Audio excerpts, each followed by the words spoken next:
don't know about this preacher stuff here, you know? But man, it's certainly an honor today to speak to you guys, and thank you guys so much. We are always grateful.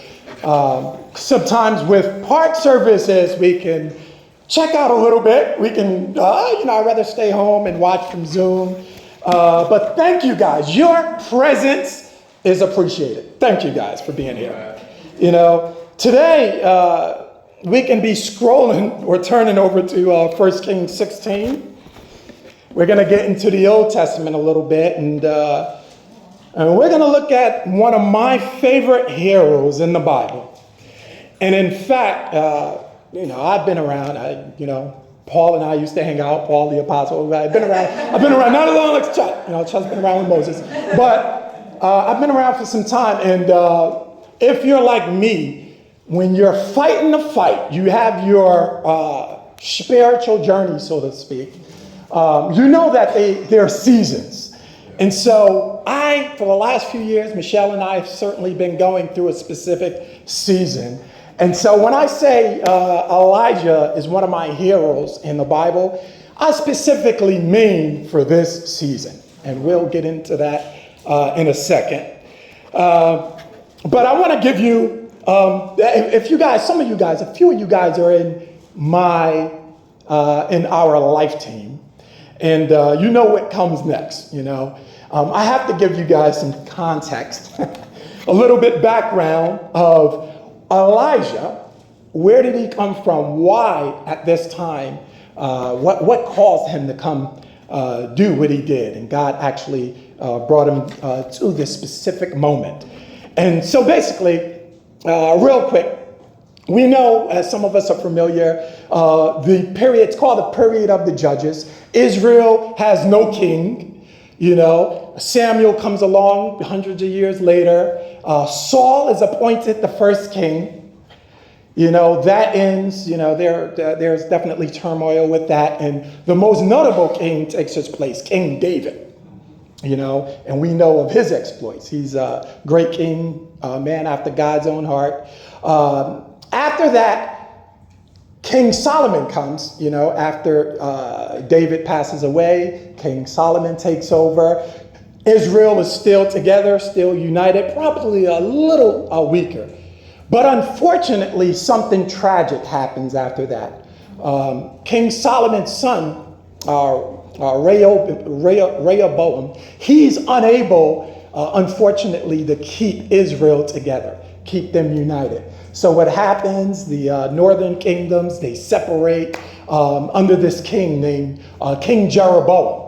So right now you have two kingdoms, the northern kingdom, southern kingdom. You have Samaria, capital in the north, Jerusalem, the capital of the south. So we're going to get into it a little bit. And when we read some of this, actually most of this right now, with some of these kings, it's really talking about the northern kingdom, because the southern kingdom, they were okay. They were still connected with God.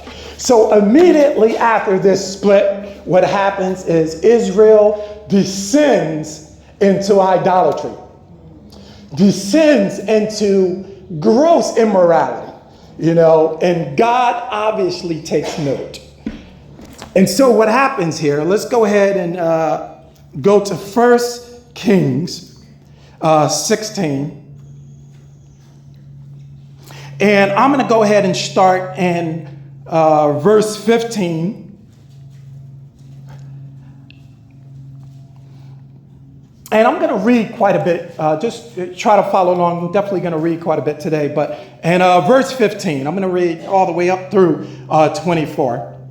It says, in the 27th year of Asa, king of Judah, Zimri reigned in Tirzah 7 days.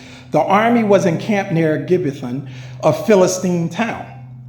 When the Israelites in the camp heard that Zimri had plotted against the king and murdered him, they proclaimed Omri, an important name, the commander of the army, king over Israel, that very day there in the camp. Then Omri and all the Israelites with him withdrew from Gibbethon, and laid siege to Tirzah. When Zimri saw that the city was taken, he went into the citadel of the royal palace and set the palace on fire around him. So he died because of the sins he had committed, doing evil in the eyes of the Lord and following the ways of Jeroboam. And committing the same sin Jeroboam, remember the first king of the north, had caused Israel to commit. As for the other events of Zimri's reign and the rebellion he carried out, are they not written in the books of the annals of the king of Israel? Then the people of Israel were split in two factions. Half supported Tibni, son of Ginath, for king, and the other half supported Omri. But Omri's followers proved stronger than those of Tibni, son of Ginath. So Tibni died, and Omri became king. In the 31st year of Asa, of King Judah, and just so that you know, Asa is king of Judah. They're only saying that so that you can keep time, because Asa's, more of the righteous kingdom in the south. He reigned for 41 years. In the north, all types of kings, unfortunately, came and went. But it says Omri became king of Israel, and he reigned 12 years, 6 of them in Tirzah. He bought the hill, and this is significant, he bought the hill of Samaria from Shemer for 2 talents of silver and built the city on the hill, calling it Samaria, after Shemer, the name of the former owner of the hill. And let's just stop right there. When we look at what happened here, and I'm just going to start with King Omri here. Omri came through. He was the commander of the army, and it said that people actually loved him. Someone else tried to be king. They were like, no, that's not happening.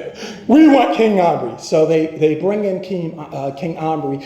Omri, when you're looking at him, you see what I feel like is actually an incredible man by any standard, by today's standard. That would be, and I'm being honest here because I'm about to get into a thing here with just some few politics and how we see things today. But Omri would be that guy for me.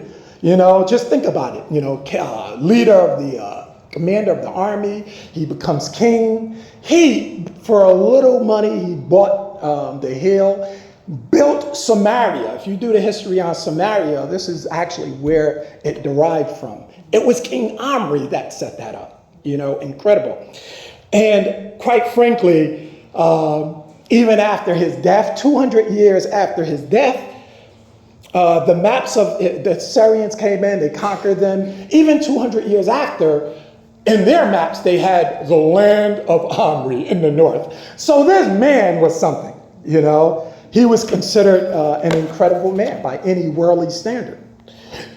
And think about that for a second. It says in verse 28, skipping down, it says, Omri rested with his ancestors and was buried in Samaria. And Ahab, which we're going to talk about in a moment, and Ahab, his son, succeeded him as king. Again, we're looking at this man Omri. And everyone's looking at him. If he were here today, we would probably have statues of the man. You know what I mean? He's done so much for the community. He held things together. But let's go ahead and take a look at verse 25. And I'm going to read to 27. It says, but Omri did evil in the eyes of the Lord and sinned more than all those before him.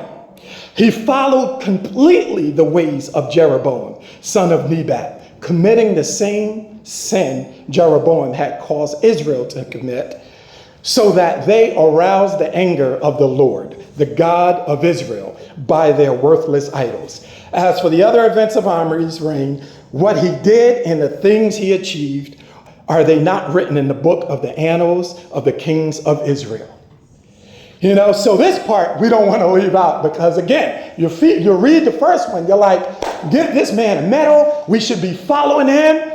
And that is the world's perspective, if you know what I mean. When you look at this and see what God's perspective is, what do we see? We see God, by the standard of God, he was known as one who was wicked. He followed the ways the first king of the northern, it was King Jeroboam, the northern kingdom. In fact, it said that he had sinned more than all those before him. So right now, this man has the trophy for sin when it comes to kings. He has it on his mantle. If someone says, man, who's the greatest king sinner? They would be pointing at this gentleman, But we'll see something in a moment. So certainly, I wanted to just make my first point here. We're talking about the first point of this message today is just for us to simply ask, from whose perspective? From whose perspective? That's important, especially in a climate that we're living in right now. Some of you guys, and I definitely want to mention some things that Chuck just mentioned, but some of you guys know some people say that I'm ambitious. Some people think that, Nick, he's somewhat of a egoist. Some people probably think I'm lazy. I don't know. But certainly, I'm one of those guys, as I said, would look at King Omri and say, man, let's get it done. Let's do it. How can we help? And so there's nothing wrong, I don't think, with going after it. Being successful, doing whatever we need to do, to get ahead, so to speak.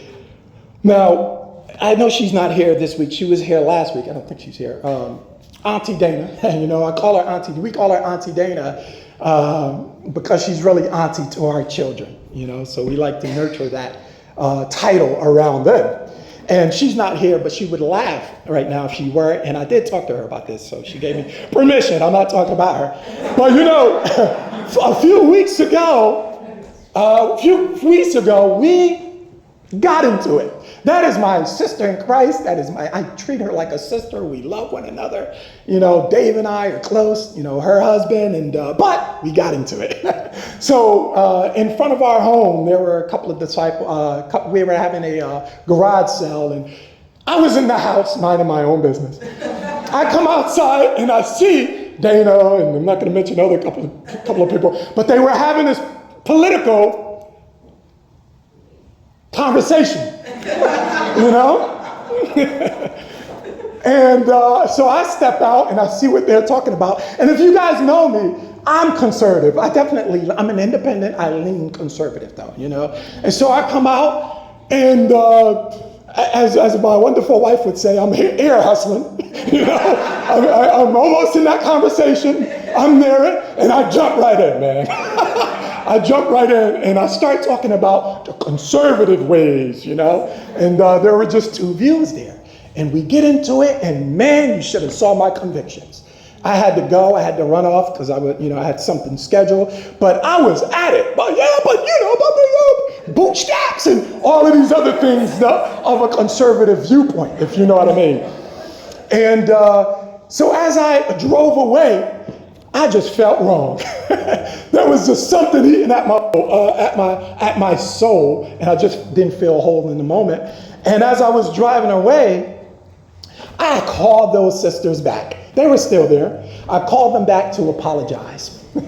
Even the side I was on, I even called them back because I was just out there making my point, And the reason why I want to bring that up is because, and I'm going to read 2 Corinthians. You guys don't have to turn to it because I want you to stay in Samuel and Kings. But in 2 Corinthians 10, and I'll read that in a minute. But guys, this message that it was written a couple of days ago, but honestly, in the last 24 hours, it probably was altered a little bit based on what's been happening, what happened over the last day, yesterday in particular. And I'm going to tell you guys, there are a lot of us with strong conviction.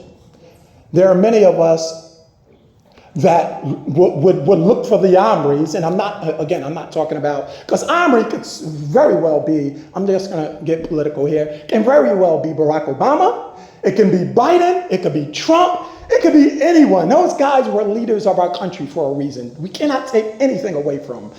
They are doers. These guys get things done. So Omri, get things done.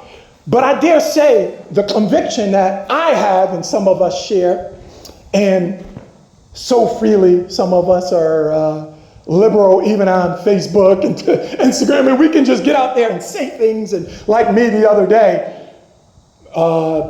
it came out of my brain and went out of my mouth, totally without really thinking. And in 2 Corinthians 10, I want to read that, and just listen here. I'm going to read 5 verses. It says, by the humility and gentleness of Christ, I appeal to you.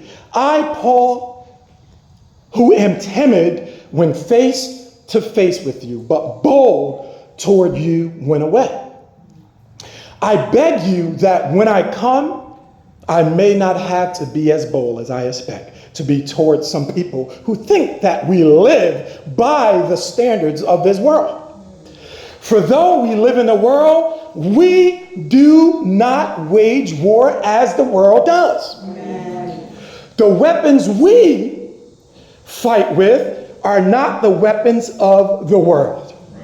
On the contrary, they have divine power to demolish strongholds. We demolish arguments and every pretension that sets itself up against the knowledge of God. And I'm going to just read this very slowly because the other day, from my brain out my mouth, the end of the scripture says, and we take captive every thought to make it obedient to Christ. Guys, that's what we do.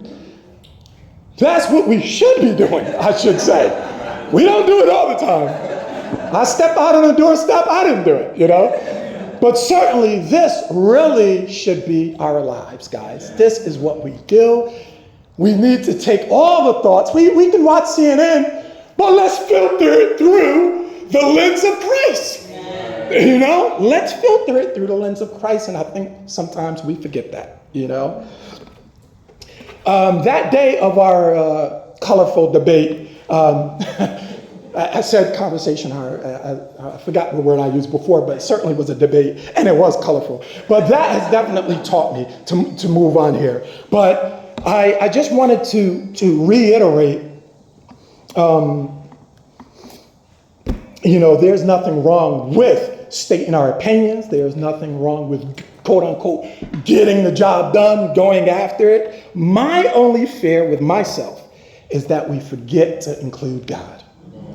We cannot forget that it is God's perspective that counts. It is God's perspective. So I want to definitely ask you guys to think about that. From whose perspective? So moving on in and that's my first point. 1 Kings 16 here. In verse 29, I'm going to go ahead and read some here, someone else's they introduced. It says, in the 38th year of Asa, king of Judah, Ahab, son of Imri, became Israel. I'm going to read that one more time. Ahab, son of Imri, became king of Israel. And he reigned in Samaria over Israel 22 years. That's significant because, my goodness, a lot was happening. We think that is turmoil now. I'm just saying, imagine having a president, so to speak, for 22 years. I'm saying. Ahab, son of Imri, did more evil in the eyes of the Lord than any of those before him. So remember that trophy? Now it's passed on to him, to Ahab. Omri no longer has it. He not only considered it trivial to commit the sins of Jeroboam, son of Nebat, but he also married Jezebel, king of the Sidonians, and began to serve Baal and worship him. He set up an altar for Baal in the temple of Baal that he built in Samaria. Ahab also made an Asherah pole and did more to arouse the anger of the Lord, the God of Israel, than, if you didn't get it the first time, then did all the kings of Israel before him.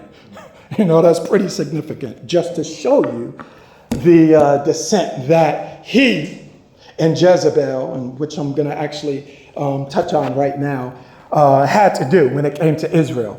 And just real quick, Ahab is Omri's son. He takes over. And Omri, if you do the research, you'll see that Omri is the father of Ahab here. Ahab's son become becomes king, then that son becomes king. So there are like 4 generations of Omri. That's how strong this family is, and worldly view successful, so to speak. And if you look at that, a lot was happening. Then God appointed, and we do our research, we know that it's Elijah and Elisha for this specific time. 2 very powerful prophets. So this country descends in gross idolatry. Now, if we know Ahab is evil. But guys, Jezebel, you guys know Jezebel today. Today, 3,000 years later, we're using Jezebel in our society when we're talking about certain things. Am I right? Yes. She's in songs, she's in comments, Guys, Jezebel was a wicked woman. It was her who actually, when the northern kingdom was ran by Ahab wasn't running around chasing prophets. It was actually Jezebel. She murdered hundreds of the Lord's prophets, and she was very good at it, guys. She brought in Baal worship. She brought in Asherah. She's like, man, there's no room for this God. There's no room for these prophets. What message do they bring? You know what I mean? So just think about that in context. That is what we are dealing with. And so God is like, absolutely something needs to be done. Something has to be done. So a plan is implemented to get Israel back to God, back to righteousness, right? And we look at 17. I'm going to go ahead and just read verse 1. It says, now Elijah, this is the first time Elijah is introduced, is mentioned. Now Elijah the Tishbite from Tishbe in Gilead said to Ahab, as the Lord, the God of Israel lives, whom I serve, there will be neither dew nor rain in the next few years except at my word. So guys, get this. He comes to Ahab, the king, the powerful king, and he says, now listen, Ahab is very powerful, but Elijah got the Lord on his side. So he's very comfortable with even going to whoever. But later on, not today, it's going to be part 2, but we'll talk about that. But definitely, he is very comfortable with confronting Ahab. And he said to Ahab, as the Lord, the God of Israel lives, whom I serve, there will be neither dew nor rain in the next few years except at my word. So think about that.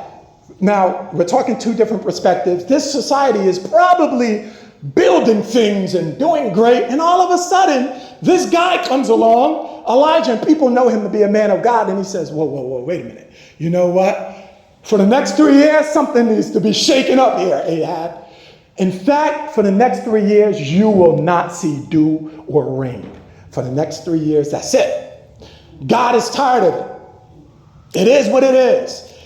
And something not strange, but something unusual happens, here in verse 2. And before I just mention that, I just want to say again, my second point I want to bring to you guys, right? I changed that probably hours ago. Again, because of just the last 24 hours. It says, first point I had down says, God provides for his team. God provides for his team. I put number 2. It's like a 2A. Actually, it says, we need to be on God's team and he will provide for it. And I had to alter that within the last 24 hours because I'm like, God's team needs to show up. Things are happening, man. Crazy things are happening. There are a lot of angry people out here. We are definitely, unfortunately, that someone was shot, and John and I were talking, or someone and I were talking on the way up here, and actually it was John and I talking on the way up here. The bullet caught his ear. 2 more inches to the left or to the right, we would have a different day today, guys. Do you understand what happened there? Think about that. A former president being assassinated, God's team needs to show up. And right now, we have a lot of political views. I know the Republicans over here, Democrats over here, independents, but none of them trumps God's team. None of them, guys. And so I really want to encourage us and reinforce this point number 2 about God's team and how God provides. So I'm going to go ahead and read. In verse 2, it says, then the word of the Lord came to Elijah. Elijah is God's team right now. It's a team of one. He says, leave here, turn eastward, and hide in the Kerith ravine, east of the Jordan. So he gets out of the way. He flees. He wants to just stand clear of Jezebel and Ahab. And it says, you will drink from the brook, and I have directed the ravens to supply you with food there. So God's team, it's only Elijah, he's being taken care of. God is like, you know what, Elijah, don't worry about food. Don't even worry about water. Now, the northern kingdom won't be getting water, but listen, you go down here, and I'm going to provide you with water. Drink from the brook. God provides for his team. In verse 5, actually, I'm going to go to 7. And I'm going to go ahead and read to 16. It says, sometime later, the brook, sometime God can't, things happen. It says, sometime later, the brook dried up because there had been no rain in the land. Then the word of the Lord came to him, go at once to Zarephath in the region of Sidon and stay there. I just want to stop there for a second. This is not even in my notes. Guys, Sidon is the land of the Sidonians. That's where Jezebel's from. That's the land of Jezebel's dad. So a lot of scholars are looking at this and why in the world would God ask, Elijah and send him back into the enemy's land? And the answer, I believe, is it's not the enemy's land. It is God's land. God is sovereign. That's just a side point. I needed to get that out because sometimes I think we think, this state, this country, it is God's country. We cannot forget about that. It says, I have directed a widow there. Oh, we're talking about building a team here. I have directed a widow there to supply you with food. So he went to Zarephath. When he came to the town gate, a widow was there gathering sticks. He called to her and asked, would you bring me a little water in a jar so I may have a drink? As she was going to get it, he called, and bring me, and hey, it is what it is. He says, and bring me, please, a piece of bread. As surely as the Lord your God lives, she replied, I don't have any bread, only a handful of flour in a jar and a little olive oil in a jug. I am gathering a few sticks to take home and make a meal for myself and my son that we may eat it and die. Her wasn't too optimistic, her outlook, but certainly this is what her plan was. And then Elijah said to her, don't be afraid. Go home and do as you have said. But first make a small loaf of bread for me from what you have and bring it to me. And then make something for yourself and your son. Now, initially, we were probably thinking, what are you talking about for you? But of course, let's go on and read. In verse 14, for this is what the Lord, the God of Israel, says. And when he says something, we listen. The jar of flour will not be used up, and the jug of oil will not run dry until the day of the Lord sends rain on the land. She went away, did as Elijah had told her, so there was food every day for Elijah and for the woman and her family, aka the team. For the jar of flour was not used up, and the jar of oil did not run dry, in keeping with the word of the Lord spoken by Elijah. Again, I just want to reiterate the same point. God takes care of his team. In verse 17, moving on, it says, sometime later, the son of the woman who owned the house became ill. He grew worse and worse and finally stopped breathing. She said to Elijah, what do you have against me, man of God? Did you come to remind me of my sin and kill my son? Give me your son, Elijah replied. He took him from her arms, carried him to the upper room where he was staying and laid him on his bed. Then he cried out to the Lord, Lord, my God, have you brought tragedy even on this widow I am staying with by causing her son to die? Then he stretched himself out on the boy 3 times and cried out to the Lord, Lord, my God, let this boy's life return to him. So the team, guys, and a sister and I, actually, Cheryl and I were just talking about this. Whenever we are trying to be the team, we're trying to be on God's team, we're trying to move forward, Satan intervenes. Something always happens. He is alive and well. He's alive and he's going to do something, you know. But what happens? The son dies. Elijah says, and this is, as far as I know, this is probably the first case of a CPR, you know? I don't know. It's CPR here. Now, of course, we usually don't use God today, as Elijah had done, but certainly he does it. He prays to God. He comes back to life. And so I just want to say, Satan is active, but God will provide for his team. So definitely, I want to remind us of that same point. God will provide. You know, my last point here, I want to go ahead and read and move on to chapter 18. You know, Obadiah. It says Elijah and Obadiah. I'm going to read up until 1:15. It says, after a long time in the 3rd year, so 3 years had passed. This is the 3rd year. No rain. People are struggling. I don't know about economics, but people are struggling without water, you know, without dew, without food, famine. It was after a long time in the 3rd year, the word of the Lord came to Elijah. Go and present yourself to Ahab, and I will send rain on the land. So Elijah went to present himself to Ahab.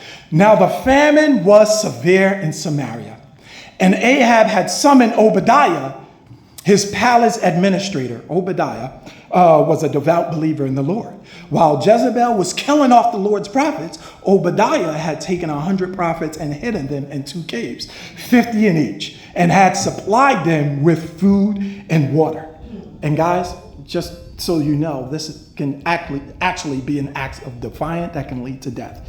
Obadiah, there's something definitely that took faith here.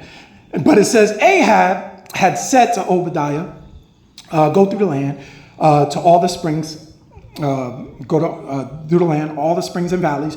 Maybe we can find some grass to keep the horses and mules alive, so we will not have to kill any of our animals. So they divided the land. They were to cover Ahab going in one direction and Obadiah in another. As Obadiah was walking along, Elijah met him. Obadiah recognized him, bowed down to the ground, and said, is it really you, my lord Elijah? Yes, he replied. Go tell your master Elijah is here. So Elijah comes back on the scene. What have I done wrong? Asked Obadiah, that you are handing your servant over to Ahab to be put to death. He was afraid, of course, to go back to Ahab and tell him about Elijah. As surely as the Lord your God lives, there is not a nation or kingdom where my master has not sent someone to look for you. And whenever a nation or kingdom claimed you were not there, he made them swear they could not find you. But now you tell me to go to my master and say Elijah is here? I don't know where the Spirit of the Lord may carry you when I leave you. If I go and tell Ahab and he doesn't find you, he will kill me. Yet I, your servant, have worshiped the Lord. So he wanted to include this and let Elijah know, hey, but I'm still on the team. He says, yet your servant have worshiped the Lord since my youth. Haven't you heard, my Lord, what I did when Jezebel was killing the prophets of the Lord? I hid 100 of the Lord's prophets in 2 caves, 50 in each, and supplied them with food and water. And now you tell me to go to my master and say, Elijah is here? He will kill me. Elijah said, as the Lord Almighty lives, whom I serve, I will surely present myself to Ahab today. And so Elijah assures Obadiah that, you know what? No, don't worry. I'm not going to just disappear. I know if I disappear, you are a dead man. Basically is what he said. And so Elijah says, man, I'm going to go ahead and definitely today confront Ahab. And I simply want to say, when we have God's perspective in mind, and when we are on the king's side, he'll provide. The last thing that we can't forget is that God will get us where we need to be. God will get us. Hey, listen, people are dying in a 3-year journey. If someone died, someone was hesitant, the woman there, they had to go back into, a lot of things happened. But you know what? God got Elijah where he needed to be. Because sometimes I think, guys, listen, if I'm being honest, we're a little skeptical about the future whenever we're doing God's work, whenever we're doing something in the church, whenever we're trying to help someone. We're like, and I've had these thoughts the last couple of days, if I'm being honest. I'm like, man, I'm kind of weary these days. I'm kind of tired. As you guys saw me sitting over there, I was actually the sound. I wasn't the preacher over there. I was the sound guy. So, there's definitely work to be done. And I think sometimes we forget when we are on the team of God, he will get you to where you need to be. Amen. Can we agree on that? So those are the 3 points. And I know some of you guys are thinking, definitely some of you Elijah fans are probably thinking, wait a minute, but this is where Elijah confronts him and he tells them about the incredible thing. And if I were to ask you guys, and I can ask you guys, if I were to ask you, what is the most known confrontation in the Old Testament? Who would take a guess? When I say, who knows about the most notable confrontation? Anybody? Absolutely. David and Goliath. Everybody would say, of course, David and Goliath. They use that for examples today. Oh, he's your David, watch your Goliaths. But let me tell you something. This is part 1. We will get into this confrontation because I believe this is up there definitely with David Goliath when he confronts Ahab. And he says, man, you know what, Ahab? Now is the time. We can go to your turf, the Mount Carmel. That's your turf. That's Baal. Let's go there. I don't mind going to, your home field, because he has God to back him up. Incredible things happen. This is something like I even thought, man, can we get Spielberg here to talk about this? This is like epic, this confrontation. But you know what? That's part 2. We will talk about that. Today, I just want to remind us what happened on his journey here. Certainly it took 3 years, right, Elijah, and it began with the perspective of our perspective being from the world or God's perspective. Next time we're in any argument like I was, colorful debate. Anytime we're in any colorful debate, I certainly want to encourage us to ask ourselves before we get into it. From whose perspective? And then I definitely want to encourage us, make a decision today. Guys, there's a lot of things happening. I want to encourage us today to let's get on God's team. And we know that he will provide. And last but not least, we know when we do that, God will certainly get us where we need to be. Thank you, guys.